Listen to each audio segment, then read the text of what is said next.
El Centre Cívic de la Font de la Guatlla ha acollit aquest dimarts una xerrada sobre Julio Muñoz Ramonet, qui va ser el propietari durant uns anys de les fàbriques tèxtils a Can Batlló, al barri de la Bordeta. Sota el títol Amants, quadres i paradisos fiscals Julio Muñoz, la xerrada al carrer Rabí Rubén l'ha moderat l'historiador Rafa Burgos, que ha explicat al veïnat la tortuosa vida de l'empresari barceloní Julio Muñoz Ramonet. Durant la trobada, els veïns i veïnes que s'hi han acostat han pogut conèixer millor l'origen de la seva fortuna, la seva relació amb el franquisme, els seus problemes amb la justícia, el seu amor per l'art i algunes pinzellades del seu delit per les dones. Aquesta xerrada ha estat organitzada per la vocalia de dones de l'Associació de Veïns i Veïnes de la Font de la Guatlla. L'historiador Rafa Burgos ha iniciat la xerrada comentant quin és el context de Julio Muñoz i com se'l coneixia entre el veïnat de l'època. Doncs és un tema apassionant, perquè sempre que surt el nom de Julio Muñoz Ramonet, doncs surten tot... A mi em sona aquest de la col·lecció d'art o del tema de quadres o el Palau, he anat als jardins, he visitat el Palauet. Doncs anem a explicar el context i com va tot això. Per això el títol l'he posat Desmuntant Muñoz Ramonet, Amants, quadres i paradisos fiscals, perquè hi ha de tot. És un personatge d'aquests de pel·lícula i molts de vosaltres ja coneixeu aquella mena de rodolí que es deia en aquesta època dura del franquisme, gent que ho passava molt malament i amb pocs diners i veia aquest senyor que nedava amb l'abundància. I per això van crear aquella mena de rodolí En el cielo manda Dios y en la tierra los Muñoz, referint-se als germans Julio i Álvaro, que eren qui controlaven tot el cotarro. Per altra banda, Rafa Burgos també ha parlat de com era Julio Muñoz i també quina era la família de la que venia. Ell el que volia era imitar totes aquestes grans fortunes nord-americanes que creaven les seves fundacions, el Rockefeller, tota aquesta gent, doncs també volia deixar la seva petja. Per això, ho van saber després, havia deixat el seu fons a la ciutat de Barcelona, però les filles van mirar que això no s'arribés a saber i per això hi ha hagut en part tots els problemes. Ja anirem parlant. Quan va néixer? El 1912, a principis del segle XX, i va morir per relativament poc, el 1993. I mireu aquesta foto, que són els pares de la criatura. En Serafín Muñoz, que era de Granada, andalús, i ella, que era catalana, d'un poble de la Cerdanya, potser us sona, que es diu Martinet. Martinet de la Cerdanya. Cada vegada que aneu allà, doncs tot empezó allí, Martinet. I de fet, ella, que va abraçar també aquesta ideologia franquista, conservadora, com el seu fill, que es trobaven còmodes amb aquest ambient, els veïns s'ho prenien en filosofia, els veïns de Martinet, vull dir, i llavors quan pujava allà a Martinet amb aquestes ínfoles, fins i tot la mare, de superioritat en veure que el seu fill era una de les grans fortunes, doncs va canviar d'idioma, ja no parlava amb els veïns en català, sinó que de cop i volta s'adreçava amb ells en castellà i en broma li deien quan marxava la Florinda un dia en vez de subir a Martinet subirà a Martín Limpio, perquè ho traduïa tot, i aquestes catalanades, i per això se n'enfotien d'ella per darrere.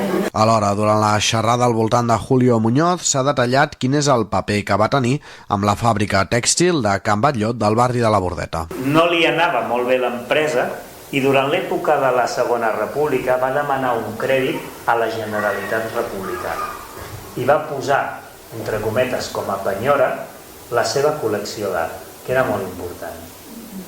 Per tant, ja veieu cap on va la cosa.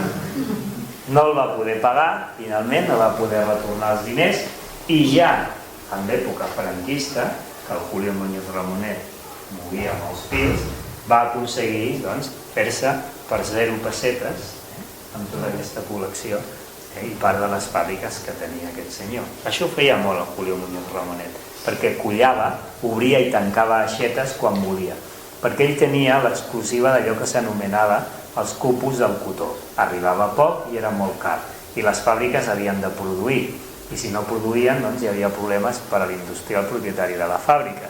Què feia? Posava el preu que volia i de vegades a propòsit apujava tant el preu que l'industrial no podia pagar-ho i ho feia a propòsit per comprar-li, anava allò amb feixos de bitllets en caix, bueno, no em pots pagar, et compro l'empresa. I així va fer un patrimoni força important, que després ha estat una joia de la corona per a les filles, perquè han heretat molts terrenys d'antigues fàbriques que després ho han pogut vendre per fer pisos i tota aquesta bombolla immobiliària. O si no, penseu. Al Passeig de Gràcia, tots coneixem la Casa Batlló, però al Passeig de Gràcia n'hi ha dues cases Batlló. Una, la de Gaudí, que tots coneixem, i una altra que s'esmenta normalment en plural, Cases Batlló. Us sona l'Hotel Condes de Barcelona? Sí. N'hi havia dos, ara n'hi ha un perquè han canviat el nom, tot i que la cadena és la mateixa. N'hi ha el de Cantó Mar, Condes de Barcelona, i el de Cantó Muntanya, que hi ha a la botiga Rolex, que ara es diu Monument, que és un 5 estrelles gran luxe. Doncs aquest que es diu Monument, que és un edifici de l'arquitecte Vilaseca, que va fer l'Arc de Triomf, resulta que és molt extens, continua pel carrer gairebé des de la cantonada del Passeig de Gràcia fins a la Rambla de Catalunya, es coneixen com Cases Batlló. És una altra branca dels Batlló. I ells tenien la fàbrica on potser davant d'on potser us aneu a renovar el carnet de conduir, que es diu aquella zona Can Batlló.